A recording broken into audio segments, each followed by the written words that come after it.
Cipher নূর কোরআন, হৃদয়ের জীবন কোরআন, খোদা তাআলার কালাম কোরআন।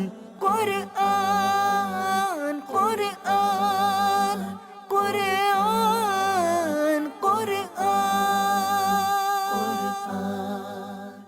আলহামদুলিল্লাহি রাব্বিল আলামিন ওয়াসসালাতু ওয়াসসালামু আলা সাইয়্যিদিল মুরসালিন আম্মা বা'দ ফাআউযু বিল্লাহি মিনাশ শাইতানির রাজীম বিসমিল্লাহির রহমানির রহিম আসসালাতু ওয়াসসালামু আলাইকা ইয়া রাসূলাল্লাহ ওয়া আলা আলিকা ওয়া আসহাবিকা ইয়া হাবিবাল্লাহ আসসালাতু ওয়াসসালামু আলাইকা ইয়া নবিয়াল্লাহ ওয়া আলা আলিকা ওয়া আসহাবিকা ইয়া নূরাল্লাহ।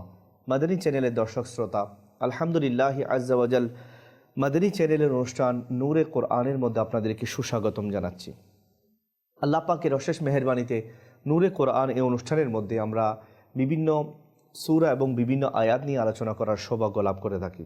আজকেও ইনশাআল্লাহ আযজা ওয়া জাল আমরা সূরা সাজদা এর কয়েকটি আয়াত নিয়ে ইনশাআল্লাহ আযজা ওয়া জাল আপনাদের সামনে আলোচনা পেশ করব। মাদানী চ্যানেলের দর্শক শ্রোতা, আমরা আমাদের অনুষ্ঠানকে কয়েকটি অংশে বিভক্ত করেছি ইনশাআল্লাহ আযজা ওয়া জাল। আসুন অনুষ্ঠান শুরু করার পূর্বে দরুদ শরীফের একটা ফজিলত আমরা শুনে নিই। মুআজ্জম কবির নামক কিতাবের মধ্যে রয়েছে, আমার প্রিয় নবী সাল্লাল্লাহু তাআলা আলাইহি ওয়া আলিহি ওয়াসাল্লাম ইরশাদ করেছেন যে এটা বলে আল্লাহুম্মা সাল্লি আলা মুহাম্মাদিন ওয়া আউজিলহুল মাকআদাল মুকাররাবা ইনদাকা ইয়াউমাল কিয়ামাহ, যে এই দরুদ শরীফ পড়ে তার জন্য আমার সুপারিশ ওয়াজিব হয়ে যাবে। সুবহানাল্লাহ। আমার প্রিয় নবী সাল্লাল্লাহু আলাইহি ওয়াসাল্লাম ইরশাদ করছেন যে ব্যক্তি এই দুরূদ শরীফটা পড়বে তার জন্য আমার সুপারিশ ওয়াজিব হয়ে যাবে। আমরাও চাই আমাদের প্রিয় নবী হুজুর নূর সাল্লাল্লাহু আলাইহি ওয়াসাল্লামের সুপারিশ লাভ করতে, তো আমাদের উচিত এই দুরূদ শরীফ পাঠ করা। আসুন আমরা একবার বরকত লাভের নিয়তে দুরূদ শরীফ পড়ি। সাল্লু আলাল হাবিব সাল্লাল্লাহু তাআলা আলা মুহাম্মদ সাল্লাল্লাহু আলাইহি ওয়া আলিহি ওয়াসাল্লাম। মাদানী চ্যানেলের দর্শক শ্রোতা, আসুন আমরা আপনাদেরকে আমাদের অনুষ্ঠানের প্রথম অংশ, যেটার নাম হচ্ছে সূরার পরিচিতি, এই অংশের দিকে আপনাদেরকে নিয়ে যাচ্ছি। কোরআন কোরআন কোরআন কোরআন। সাল্লু আলাল হাবিব সাল্লাল্লাহু তাআলা আলা মুহাম্মদ সাল্লাল্লাহু আলাইহি ওয়াসাল্লাম। মাদানী চ্যানেলের দর্শক শ্রোতা, সূরার পরিচিতি এই অংশের মধ্যে ইনশাআল্লাহ আযজা ওয়া জাল আমরা আজকে সূরা সাজদা এর সম্পর্কে কিছু আলোচনা শুনব। প্রথমে আসুন মাদানী চ্যানেলের দর্শক শ্রোতা, সূরা সাজদা এটা কি মাক্কি সূরা না মাদানী সূরা এ সম্পর্কে জেনে নিই। তাফসীরে খাজিনের মধ্যে বর্ণিত রয়েছে সূরা সাজদা এর 18 নং আয়াত আফামান কানা মুমিনান থেকে শুরু করে 3 আয়াত ব্যতীত আর বাকি সব আয়াত হচ্ছে মক্কা শরীফের মধ্যে অবতীর্ণ হয়েছে। তো বলা যায় এই সূরা সাজদা এটা হচ্ছে মাক্কি সূরা। সুবহানাল্লাহ। এরপর আসুন এই সূরার মধ্যে কয়টা রুকু, কয়টা আয়াত, কয়টা শব্দ এবং কয়টা বাক্য রয়েছে। তাফসীরে খাজিনের মধ্যে বর্ণিত হয়েছে সূরা সাজদা এর মধ্যে 3টি রুকু, 30টি আয়াত, 380টি বাক্য এবং 1518টি শব্দ রয়েছে। সুবহানাল্লাহ। মাদানী চ্যানেলের দর্শক শ্রোতা, এখন আসুন সূরা সাজদাকে সাজদা হিসেবে কেন নামকরণ করা হয়েছে, এটার নাম সূরা সাজদা কেন হলো। তাফসীরে সিরাতুল জিনানের মধ্যে বর্ণনা করা হয়েছে যে এই সূরার আয়াত নম্বর 15 এর মধ্যে ওই মুসলমানদের বৈশিষ্ট্য বর্ণনা করা হয়েছে যা কোরআনে পাকের আয়াত শুনে আল্লাহ তাআলার তাসবিহ করে, প্রশংসা করে, গুণকীর্তন করে এবং তার দরবারে সিজদা অবনত হয়। এর সাথে সম্পর্ক রেখে এই সূরার নাম সূরা সাজদা রাখা হয়েছে। সুবহানাল্লাহ। মাদানী চ্যানেলের দর্শক শ্রোতা, আমরা শুনতে পেলাম যে সূরা সাজদাকে সূরা সাজদা বলে কেন নামকরণ করা হয়েছে। মাদানী চ্যানেলের দর্শক শ্রোতা, এখন আসুন আমরা আমাদের অনুষ্ঠানের আরেকটি অংশ ফজিলত ও শানে নুজুলের দিকে আপনাদেরকে নিয়ে যাচ্ছি। কোরআন কোরআন কোরআন কোরআন। সাল্লু আলাল হাবিব সাল্লাল্লাহু তাআলা আলা মুহাম্মদ সাল্লাল্লাহু আলাইহি ওয়াসাল্লাম। মাদানী চ্যানেলের দর্শক শ্রোতা, ফজিলত ও শানে নুজুল এই অংশের মধ্যে আমরা আজকে সূরা সাজদা এর কিছু ফজিলত শোনার সৌভাগ্য লাভ করি। যে বুখারী শরীফের মধ্যে বর্ণিত রয়েছে, হযরত সৈয়দুনা আবু হুরাইরা রাদিয়াল্লাহু তাআলা আনহু বলেন, নবী করিম সাল্লাল্লাহু তাআলা আলাইহি ওয়াসাল্লাম জুমার দিন ফজরের নামাজের মধ্যে সূরা সাজদা এবং সূরা দাহারের তিলাওয়াত করতেন। সুবহানাল্লাহ। আমরা জানতে পারলাম সৈয়দুনা আবু হুরায়রা রাদিয়াল্লাহু তাআলা বলছেন, আমার নবী করিম সাল্লাল্লাহু তাআলা আলাইহি ওয়াসাল্লাম জুমার দিন ফজরের নামাজে সূরা সাজদা এবং সূরা দাহার তিলাওয়াত করতেন। সুবহানাল্লাহ। এরপর তিরমিজি শরীফের একটা হাদিস শরীফ আমি আপনাদের সামনে পেশ করছি।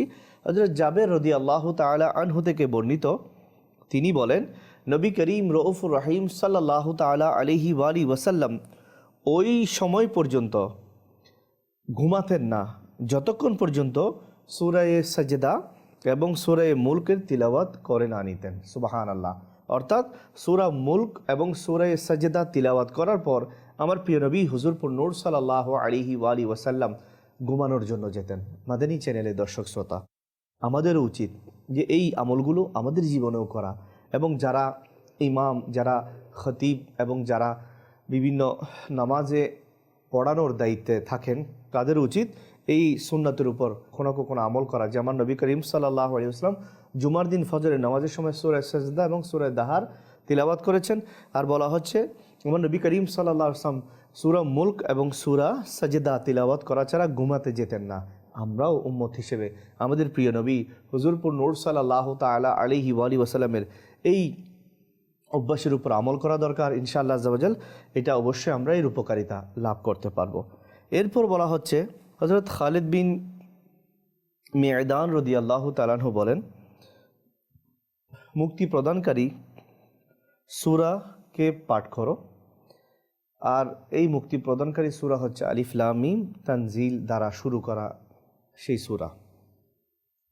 তিনি বলছেন, আমার কাছে এই হাদিস শরীফ পৌঁছেছে যে এক ব্যক্তি শুধু এই সূরাই পাঠ করত আর সে অনেক গুনাহের মধ্যেও লিপ্ত ছিল। যখন ওই ব্যক্তির ইন্তেকাল হলো তখন এই সূরা তার চারিদিক থেকে ঘিরে নিল এবং আল্লাহ তাআলার দরবারে আরজ করলো, হে আমার প্রতিপালক আজ্জা ওয়া জাল, তার মাগফিরাত করে দাও, কেননা সে অধিক পরিমাণে আমার তিলাওয়াত করত। আল্লাহ তাআলা ওই ব্যক্তি সম্পর্কে এই সূরার সুপারিশ কবুল করে নিলেন এবং তার প্রতিটি গুনার পরিবর্তে একটি নেকি এবং একটি দরজা, একটি মর্যাদা বৃদ্ধি করলেন। সুবহানাল্লাহ। মাদানী চ্যানেলের দর্শক শ্রোতা, আমরা শুনলাম যে সূরা সাজদা এর ফজিলত কীরকম। আমাদের উচিত আমরা ইনশাআল্লাহ আজ্জা ওয়া জাল এই সূরা তিলাওয়াত করার চেষ্টা করব ইনশাআল্লাহ আজ্জা ওয়া জাল। আমরা আমাদের অনুষ্ঠানের আরেকটি অংশ তিলাওয়াতের দিকে আপনাদেরকে নিয়ে যাচ্ছি। কোরআন কোরআন কোরআন কোরআন। মাদানী চ্যানেলের দর্শক শ্রোতা, আজকে আমরা সূরা সাজদা এর 16 থেকে 19 নং আয়াত পর্যন্ত আমরা তিলাওয়াত করার সৌভাগ্য পাবো ইনশাআল্লাহ আজ্জা ওয়া জাল। আউযু বিল্লাহি মিনাশ শাইতানির রাজীম।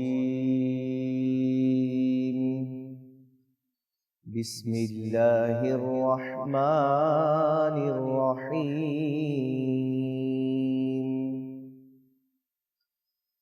تتجافى جنوبهم عن المضاجع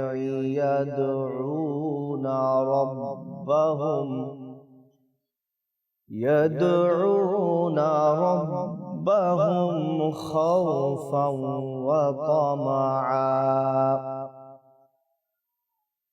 ومما رزقناهم ينفقون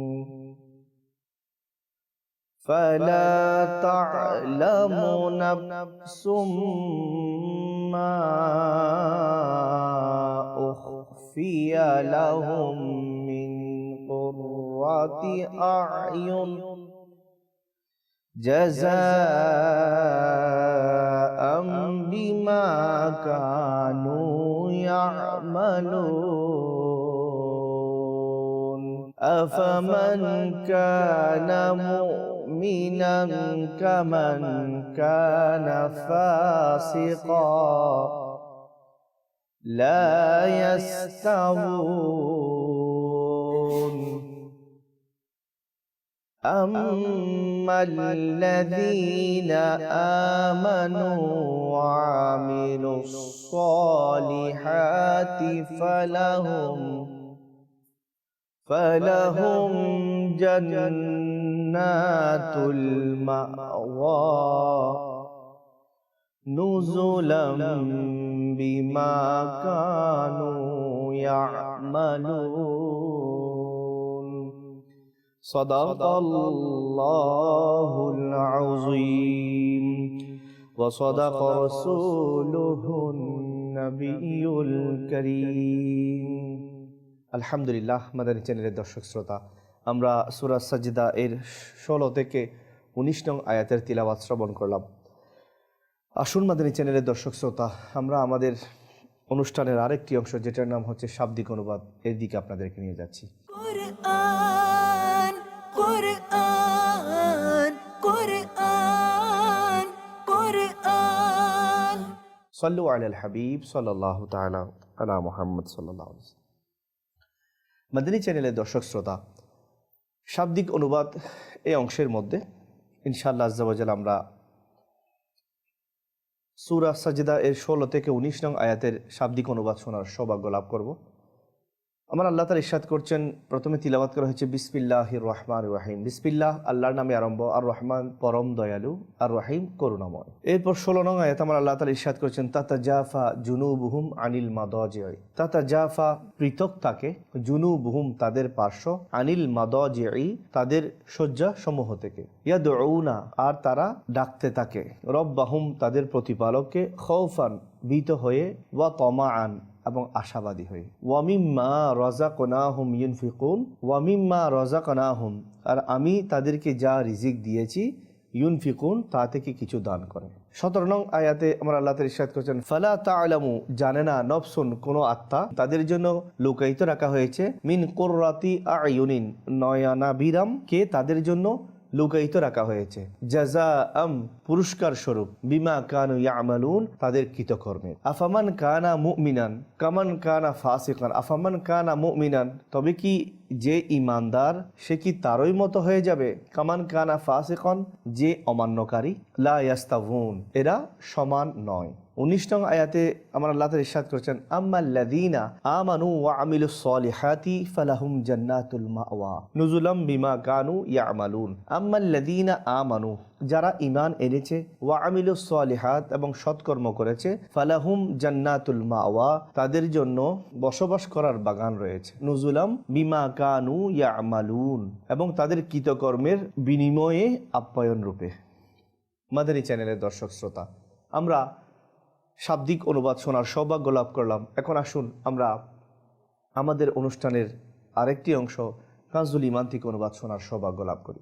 কোরআন কোরআন কোরআন কোরআন সাল্লু আলাল হাবিব সাল্লাল্লাহু তাআলা আলা মুহাম্মদ সাল্লাল্লাহু আলাইহি ওয়াসাল্লাম।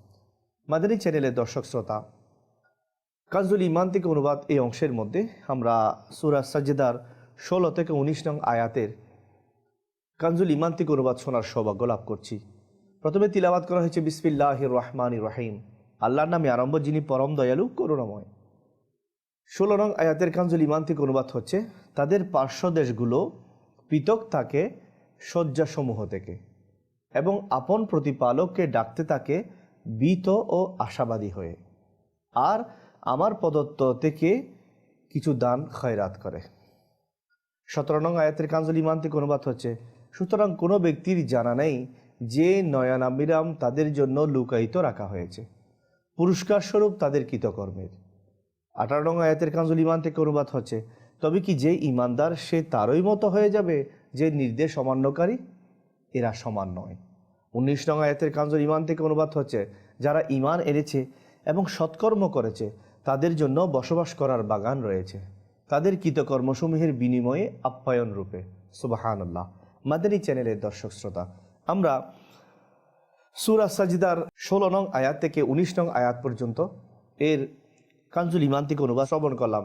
এখন আসুন মাদানী চ্যানেলের দর্শক শ্রোতা, আমরা আমাদের অনুষ্ঠানের সর্বশেষ অংশ, যেটার নাম হচ্ছে সারাংশ মাদানী ফুল, এর দিকে আপনাদেরকে নিয়ে যাচ্ছি। কোরআন কোরআন কোরআন কোরআন সল্লু আলাল হাবিব সাল্লাল্লাহু তাআলা আলা মুহাম্মদ সাল্লাল্লাহু আলাইহি ওয়া আলিহি ওয়াসাল্লাম। মাদানী চ্যানেলের দর্শক শ্রোতা, সারাংশ মাদানী ফুলের মধ্যে এখন ইনশাআল্লাহ আজ্জা ওয়া জাল আমরা যে সূরাগুলো তেলাওয়াত করেছি, শাব্দিক অনুবাদ শুনেছি, কানজুল ইমান থেকে অনুবাদ শুনেছি, সেগুলো সম্পর্কে কিছু মাদানী ফুল আমরা শোনার সৌভাগ্য লাভ করব।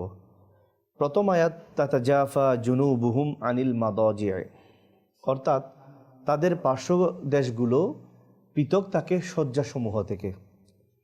এই আয়াতে কারিমা দ্বারা আমার আল্লাহ পাক মুমিন বান্দাদের তাহাজ্জুদের সময় উঠে, শেষ রাতে উঠে আল্লাহর দরবারে তাহাজ্জুদের নামাজ আদায় করা, দোয়া করা, ভীত সন্ত্রস্ত হয়ে আল্লাহ পাকের দরবারে ফরিয়াদ করার বিষয়ে আলোচনা করা হয়েছে।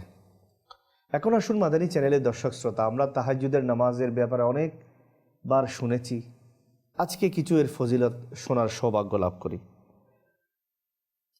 তাহাজ্জুদ এটা বড় মোবারক, বড় বরকতময় একটা ইবাদত। এই তাহাজ্জুদ যারা পড়ে তাদেরকে আল্লাহ তাআলা বড় মহব্বত করেন। তিরমিজি শরীফের মধ্যে বর্ণিত রয়েছে, হযরত আলী কারামাল্লাহু তাআলা ওয়াজহুল করিম থেকে বর্ণিত, নবী করিম সাল্লাল্লাহু তাআলা আলাইহি ওয়া আলিহি ওয়াসাল্লাম ইরশাদ করেছেন, জান্নাতের মধ্যে কিছু দালান এমন রয়েছে, ভিতর থেকে বাইরের অংশ দেখা যায় আর বাহির থেকে ভিতরের অংশ দেখা যায়।